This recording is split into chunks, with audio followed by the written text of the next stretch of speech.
Hinding-hindi ka napapalpak sa Maha Blanca kapag ito ang ginawa mo. Malambot, tama lang ang tamis, at malinamnam. Pwede mo rin itong gawing negosyo. Mag-costing na lang po kayo. Tara, umpisa na natin. Sa kawali, maglalagay tayo dito ng 4 cups ng coconut milk. Medyo malayo kasi ako sa palengke, kaya ito na lang Coco Mama ang binili ko.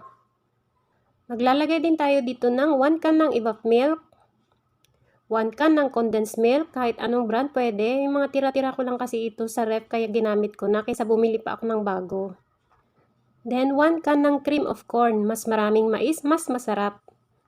Halu-haluin lang natin ng konti.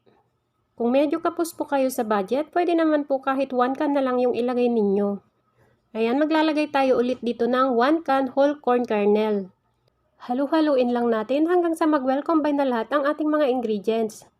Ayan, pwede na nating buksan ang ating kalan. Lutuin lang natin siya sa katamtamang apoy. Takpan lang natin para mas madali siyang kumulo. At habang hinihintay natin siyang kumulo, magtunaw muna tayo ng 2 cups ng cornstarch. Dissolve natin sa 2 cups na water.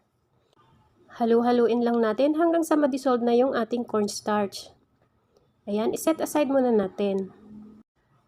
At kapag kumulo na siya, halu-haluin lang muna natin siya ng hanggang 5 minuto para siguradong lutong-luto talaga yung ating gata. And after 5 minutes, pwede na nating ilagay yung ating cornstarch na tinunaw.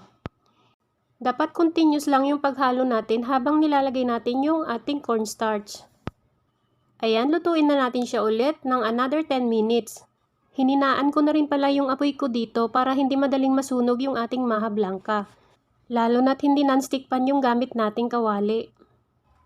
Kailangan lang talagang matyaga kang maghalo dito. Pero okay lang yan kasi makakatikim ka naman ng masarap na dessert. After 10 minutes, check lang natin kung okay na ito. At kapag napansin yung buo na siya sa tubig at hindi siya bumuhaghag, ibig sabihin ay luto na to. Pwede nyo nang patayin yung apoy. Gagamit tayo dito ng 500 ml na tub. Bali, 6 na piraso itong nagamit ko. Kung gagawin nyo po siyang pang negosyo, mag-costing na lang po kayo para alam nyo naman kung magkano yung tutubuin ninyo dito.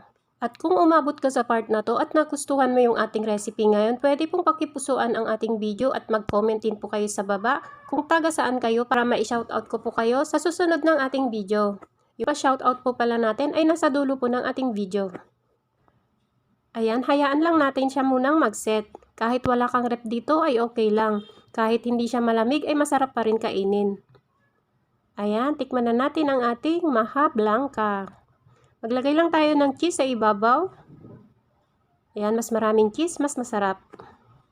Shout out to Marianita Lambot Akal from South Cotabato, Sara Igloria from Morong Rizal, Jolinet Kirao from Rojas Capiz, Clarence Valiente from Tondo, Manila, Merlin Bautista from Cabuyao, Laguna, Nancy Quinito from General Trias, Cavite, Bona Marie from Caloocan, Jane Bernardo from Dubai, and Miss Mary Ann Fuentes from Asingan, Pangasinan. Thank you for watching, guys. I love you all. Bye-bye!